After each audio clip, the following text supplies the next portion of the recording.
The coming storm. The observatory station Helios hung silently in the void between stars, its long-range sensors constantly scanning the depths of space. For decades, it had watched over the peaceful expanse of the Orion Arm, monitoring trade routes and serving as an early warning system for natural disasters. The station was a symbol of the Galactic Alliance's golden age, 300 years of prosperity, scientific advancement, and peaceful coexistence among dozens of spacefaring species. Until today, Dr. Elara Nash floated in the station's observation deck, her eyes fixed on the holographic display that showed impossibly large energy signatures approaching from beyond the galactic rim. The readings were unlike anything recorded in Alliance history. "Run the analysis again," she ordered, her voice steady despite the growing knot in her stomach. Her assistant, a tall Centaurian with iridescent scales, shook his elongated head. "We've run it 17 times, Doctor. The results are consistent. These are warships, hundreds of them, and they're on a direct course for Alliance space." Elira pressed a trembling hand against the cold glass of the viewport. "Send the alert. Priority Omega." Within hours, every communication relay across 5 sectors was blaring with emergency signals. The message reached the Alliance Council on Avalon Station as they were concluding their annual trade negotiations. "This must be some sort of malfunction," insisted Councillor Thax, his chitinous mandibles clicking nervously. "No civilization could assemble a fleet of that magnitude without our knowledge." Admiral Helena Chen, Earth's representative, remained silent as the other delegates argued. Her weathered face betrayed nothing, but her mind was racing.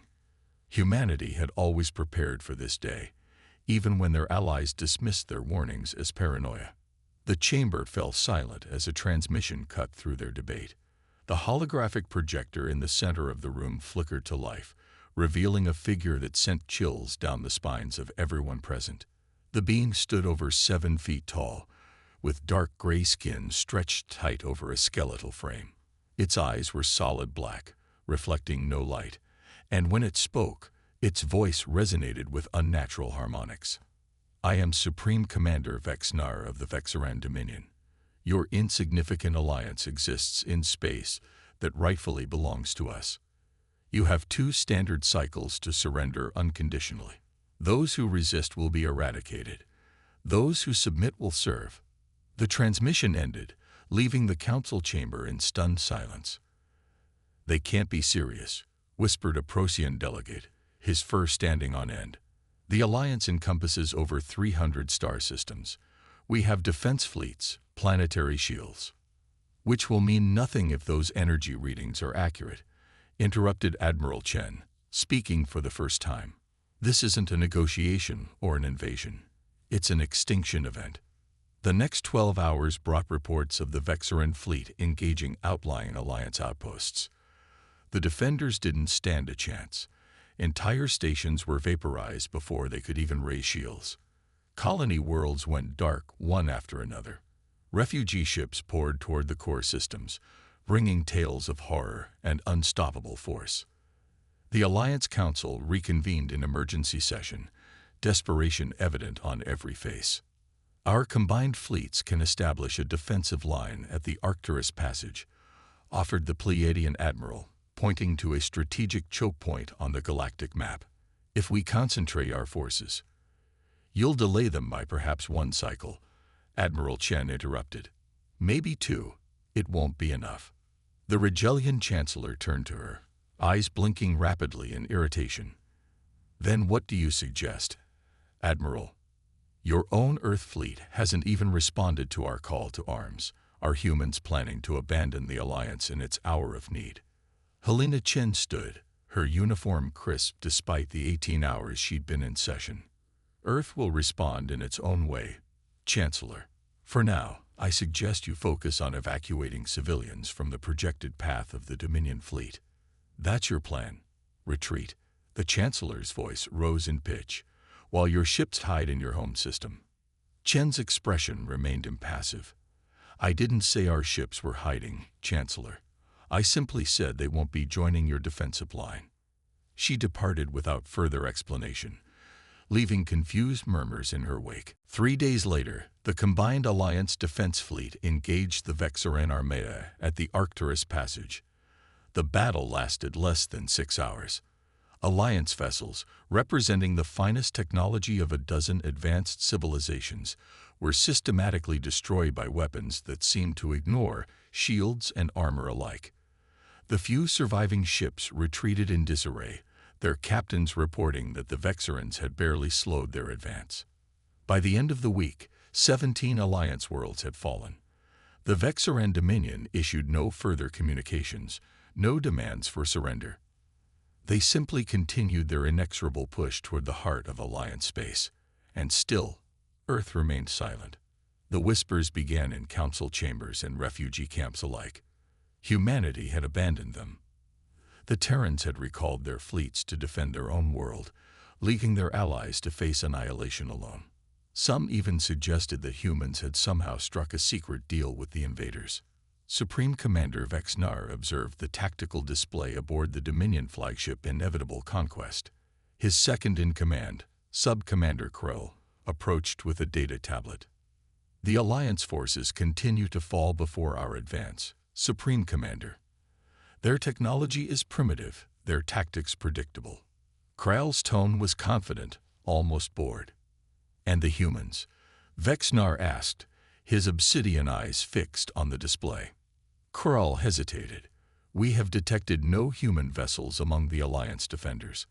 Their colonies appear to have been evacuated before our arrival, and their military installations are vacant." Vacant. Vexnar turned, his skeletal features contorting. "Explain." "Their orbital platforms, defense stations, even their perimeter outposts, all abandoned. Earth itself shows minimal activity. It's as if they simply left." Vexnar hissed softly. "Humans do not flee, Sub-Commander. Not according to our intelligence. They are cunning predators who evolved on a death world. They fight even when victory is impossible." He stepped closer to the galactic display, focusing on Earth's location. "They are planning something. Find out what." Krell bowed and departed, leaving Vexnar alone with his thoughts. The Dominion had conquered 17 galactic civilizations in their long march from the galactic rim. None had offered significant resistance once the initial shock of the Dominion's technological superiority became apparent. But the humans, the intelligence reports on them were troubling. They were adaptable, unpredictable, and possessed a savagery that belied their civilized appearance. And now they had disappeared. While the Vexaran fleet continued its advance, consuming world after world, Alliance intelligence operatives desperately sought answers about Earth's apparent withdrawal. Reports filtered in of human ships being spotted in distant, seemingly random locations, a patrol cruiser near a desolate moon, a research vessel in deep space, a destroyer hiding in a nebula. But no concentrated fleet movements. On Adelan Station, now crowded with refugees from fallen worlds, Admiral Chen maintained her quarters in the diplomatic section. She received few visitors and attended council meetings by hologram.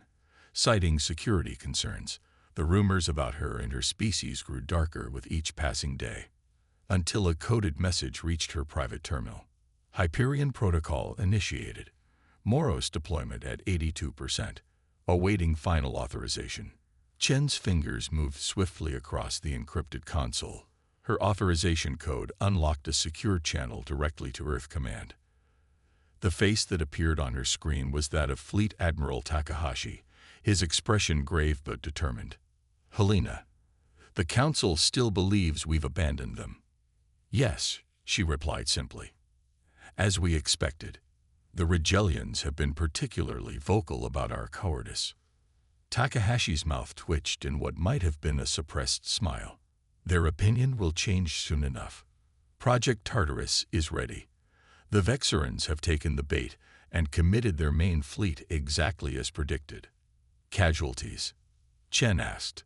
"Heavy, but not as bad as our models projected. The Alliance evacuation efforts have been surprisingly effective." Chen nodded slowly. "And the Moros units? All 12 are in position, cloaked and waiting. The targeting data from Alliance engagements has been invaluable. We've identified structural weaknesses in the Vexaran vessels that their armor can't compensate for. Then it's time, Chen said, her voice barely above a whisper. Authorized Tartarus. Takahashi inclined his head. Acknowledged, Admiral. Tartarus protocol authorized. May fortune favor the bold. The transmission ended, leaving Chen alone with the weight of what they had just set in motion. She moved to the viewport, gazing out at the stars. Somewhere out there, humanity was about to reveal what it had been preparing in secret for decades, ever since their deep space probes had first detected the radiation signature of the approaching Vexaran fleet, years before the Alliance's sensors were capable of such long-range detection. The Vexarans thought humans had fled. In reality, they had been lying in wait, gathering data on their enemies' capabilities with each devastating engagement. Every Alliance ship that fell transmitted crucial information back to Earth before its destruction. Every colony world evacuated had secretly housed components of humanity's response. Now, that response was about to be unleashed. Light years away, aboard the Vexaran flagship, alarms suddenly blared. Sub-Commander Kroll rushed to the command center, finding Vexnar already studying a tactical display with growing concern. Supreme Commander, we've lost contact with our forward scout vessels in Sector 9. All of them, Vexnar demanded. Yes, sir. Simultaneously. And there's more. Kroll was interrupted as the display updated with new alerts. We've lost contact with the supply convoy in Sector 12 as well. Vexnar's eyes narrowed. Show me the pattern. The tactical display zoomed out, highlighting the affected vessels. They formed an arc around the Dominion's main advance, not at the front where the Alliance defenders had concentrated their efforts, but along the presumed secure flanks and rear areas. This is not random, Vexnar growled. This is. The ship shuddered violently, throwing both commanders against the nearest console. The lights flickered, dimmed, and then stabilized at half power. Report, Vexnar roared. A bridge officer responded, panic evident in his voice. Unknown weapons fire. Supreme Commander. Our aft shields registered an impact, but the sensors detected nothing before the strike.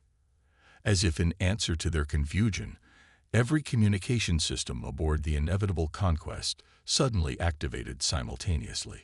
A human face appeared on every screen, a female with short gray hair and eyes, as cold as the void. This is Admiral Helena Chen of Earth Defense Force to the Vexaran Dominion. You were warned about us. You should have listened. The transmission cut off, and in its place, the tactical display updated once more.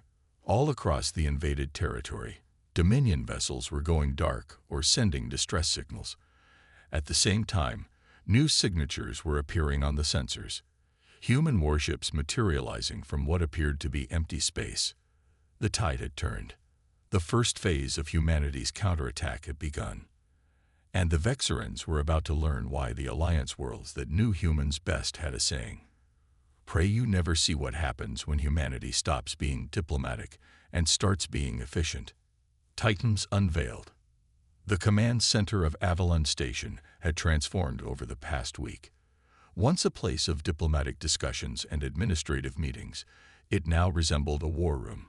Holographic displays showed the advancing Vexaran fleet, refugee corridors, and the ever-shrinking territory still under Alliance control.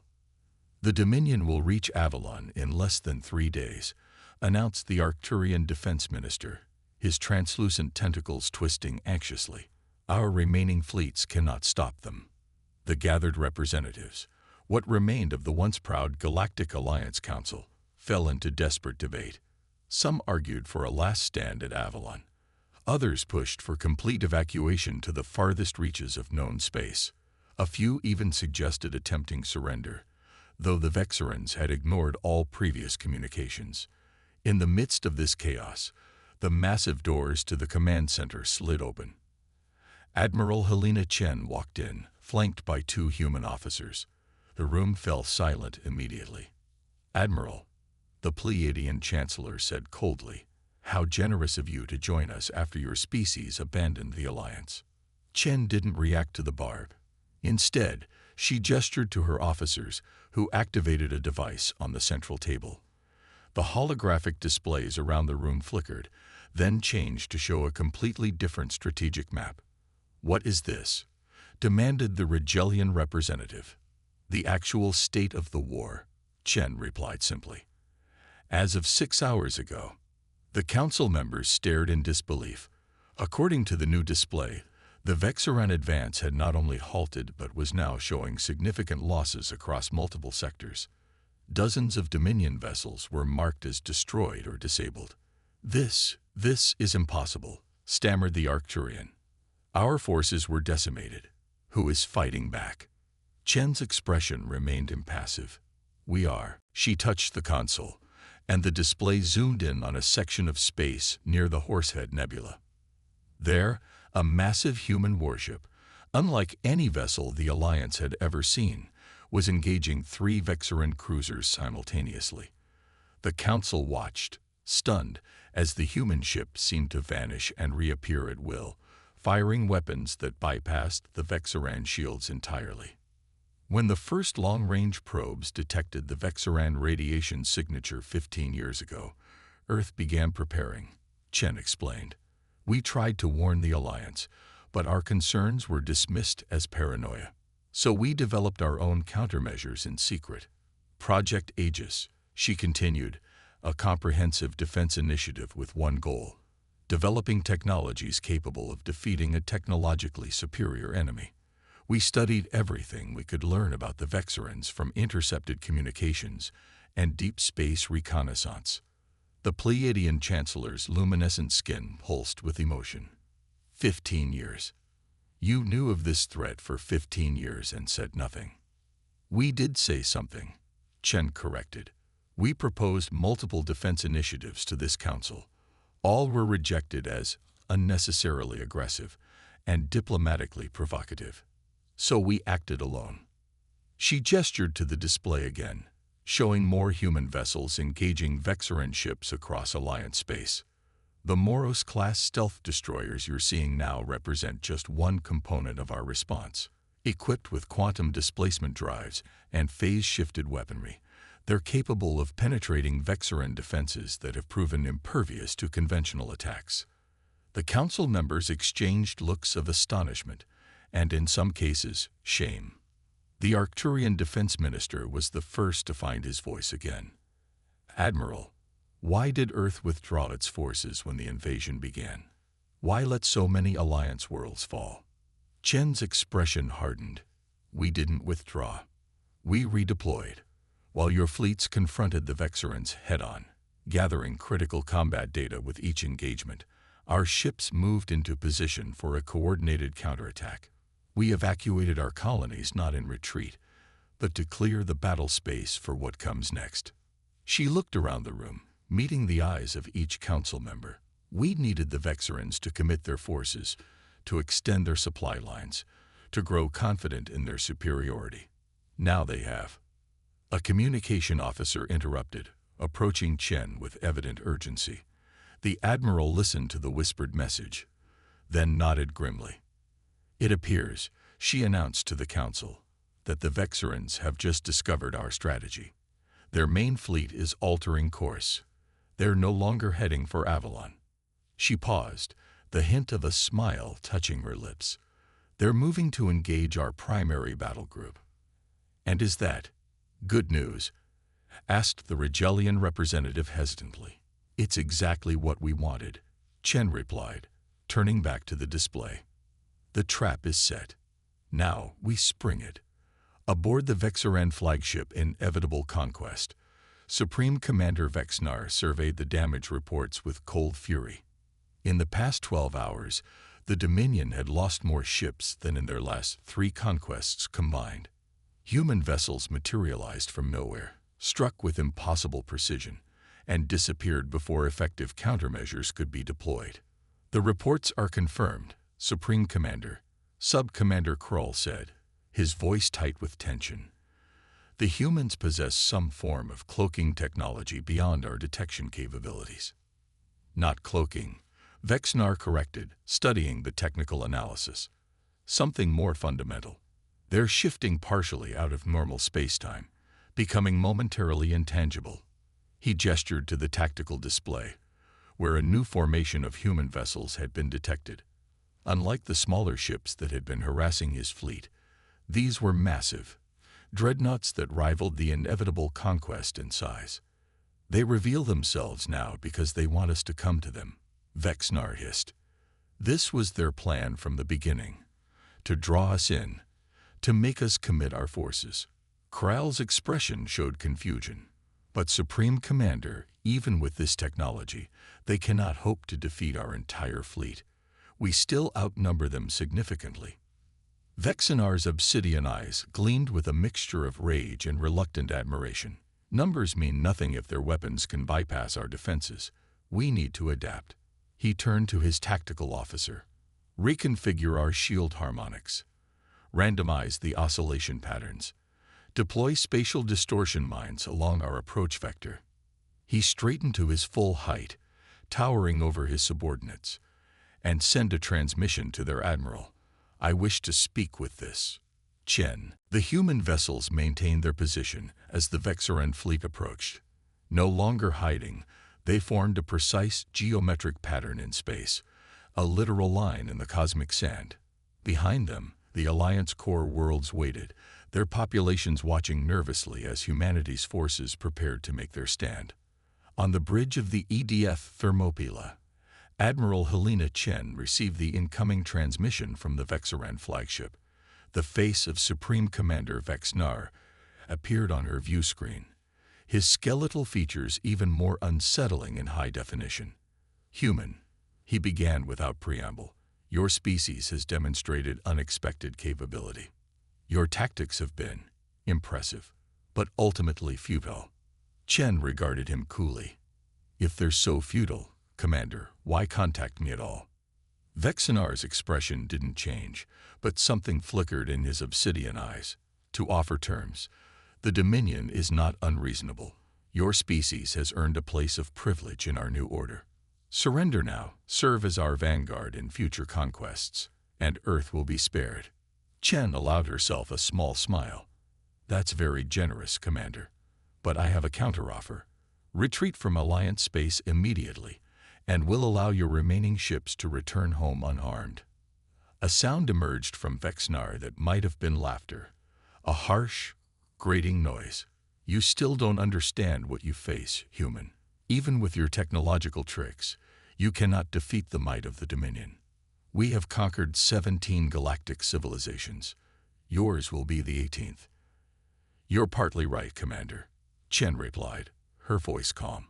We don't have the numbers to defeat your entire fleet in conventional combat. She leaned forward slightly. That's why we're not fighting conventionally. She cut the transmission before Vexnar could respond. Turning to her tactical officer, she gave a single nod. Activate Project Tartarus. Throughout the human formation, specializing signaling arrays began to pulse with energy. The space between the opposing fleets seemed to waver, as if reality itself was being distorted. Aboard the inevitable conquest, alarms blared as sensors detected massive energy fluctuations. Vexnar rushed to the command console, demanding explanations that his officers couldn't provide. Unknown spatial anomaly forming directly ahead, reported the science officer, her voice rising in panic. It's not natural. The view screen showed a swirling vortex of energy forming between the fleets, growing larger by the second.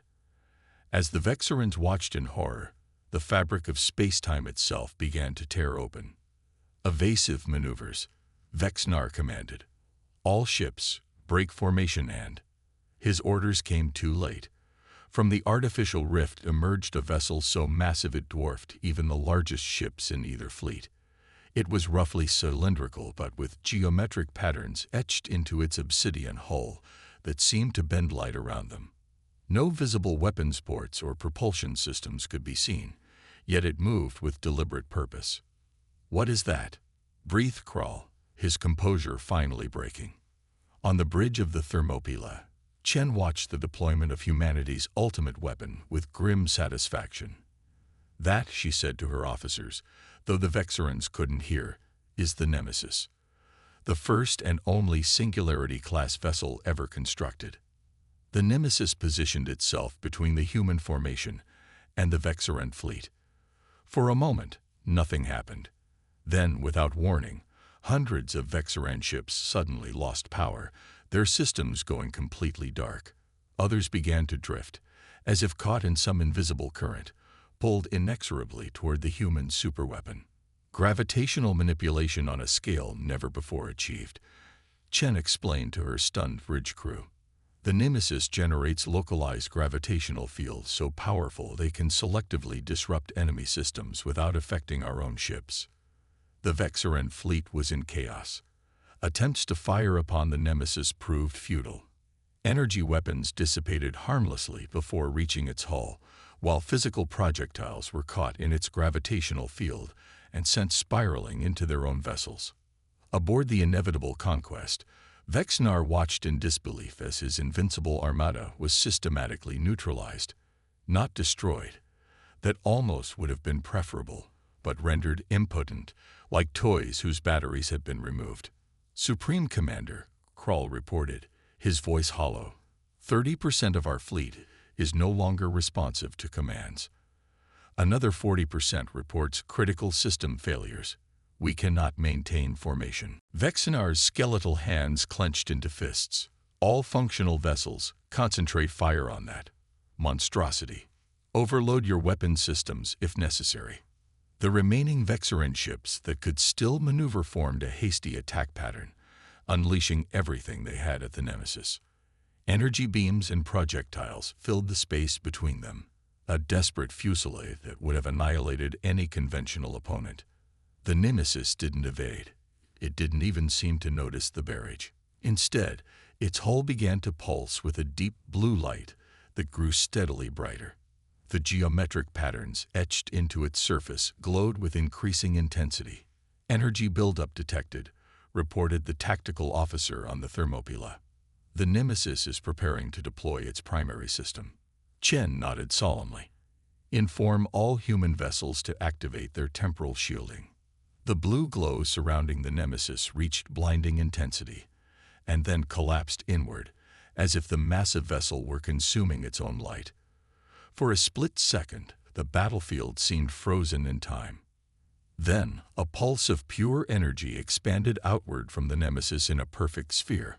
Unlike a conventional weapon, it moved slowly enough to be clearly visible, a wall of shimmering blue force that engulfed everything in its path. When it reached the Vexoran fleet, the effect was immediate and catastrophic.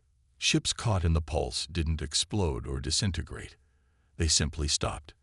Their momentum ceased, their energy weapons powered down, their systems frozen in a state of temporal stasis. Within minutes, the entire Vexoran battle group, hundreds of vessels that had terrorized the galaxy, hung motionless in space, trapped in a temporal bubble where time passed at 1/1,000,000th its normal rate. Vexnar, aboard the inevitable conquest, had just enough time to realize what was happening before the pulse reached his flagship. His final thought, as time slowed to an imperceptible crawl around him, was that the intelligence reports had been right after all. Humans were indeed the most dangerous species in the galaxy. 2 days later, in the restored council chambers of Avalon Station, Admiral Helena Chen addressed the assembled representatives of the Galactic Alliance. The mood was dramatically different from their last meeting. Relief and cautious optimism had replaced despair and panic. The Vexoran threat has been neutralized, Chen announced. Their fleet remains in temporal stasis and will be relocated to a secure containment area in deep space. The Dominion leadership is effectively imprisoned in a moment of time that will last, from their perspective, for thousands of years. And what of the conquered worlds? Asked the Arcturian representative. The colonies that fell before your counterattack was revealed. Liberation operations are already underway, Chen replied. The Vexoran occupation forces are being systematically disabled using the same technology that defeated their main fleet. We expect all Alliance worlds to be free within 2 weeks. The Pleiadian Chancellor rose slowly from her seat. Admiral, while the Alliance is grateful for Earth's intervention, many questions remain. Why develop such technologies in secret? Why allow the Vexorans to advance so far before revealing your capabilities? Countless lives might have been saved if we had revealed our hand too early. Chen interrupted, her voice taking on an edge. The Nemesis and the Moros-class destroyers represent the culmination of 15 years of research and resources that nearly bankrupted Earth's economy. We had one opportunity to deploy them effectively. She surveyed the council chamber, noting the mixture of gratitude and unease on the faces before her. Furthermore, had we revealed these technologies earlier, it would have fundamentally altered the balance of power within the Alliance. Some members might have seen Earth as a threat rather than a protector. A murmur of acknowledgement passed through the assembly. The Regelian representative spoke next. What happens now, Admiral? With such power at your disposal, Earth could easily dominate the Alliance rather than merely defending it. Chen's expression softened slightly. That has never been our intention. Project Aegis was designed with a single purpose: defense against existential threats.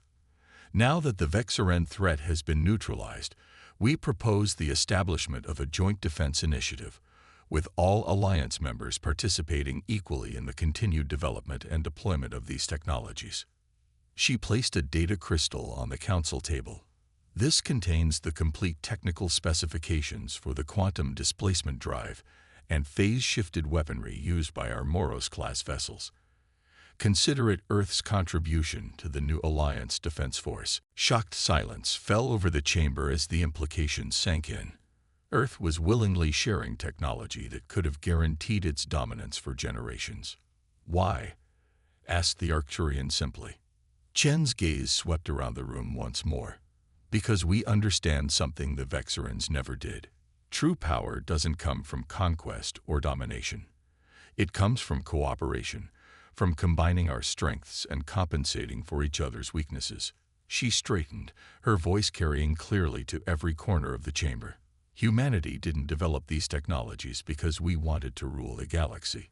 We developed them because we wanted to ensure the galaxy remained free for all species to pursue their own destinies. The universe is vast and largely unknown, she continued.